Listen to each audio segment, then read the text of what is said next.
पेश है हिंदी जबान में अपडेट।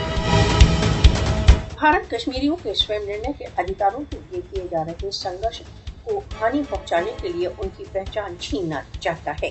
मोदी शासन कश्मीरियों को उनकी मातृभूमि, उनकी पहचान से वंचित करने के लिए षड्यंत्र रच रहा है।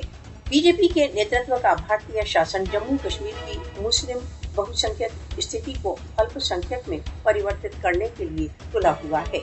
कश्मीरियों को याद रखना चाहिए कि यदि उनकी पहचान खो गई तो फिर उनका स्वतंत्रता आंदोलन अशक्त हो जाएगा। बीजेपी आरएसएस का लक्ष्य कश्मीर में इस्लाम पूर्ववर्ती हिंदू सभ्यता की पुनः स्थापना है। मोदी आरएसएस की जम्मू कश्मीर को भारत के साथ पूर्ण विलय की कामना को पूर्ण करना चाहता है।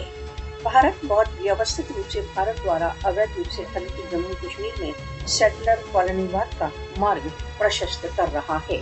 आर्टिकल 370 के बहिष्कार का लक्ष्य गैर कश्मीरियों को भारत द्वारा अवैध रूप से अधिकृत जम्मू कश्मीर में बसाना है।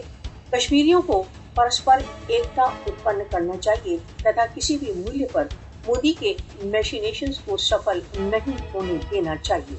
भारत द्वारा अवैध रूप से अधिकृत जम्मू कश्मीर की जनता को बीजेपी आरएसएस को उनकी पहचान किसी भी प्रकार नहीं छीनने देना चाहिए।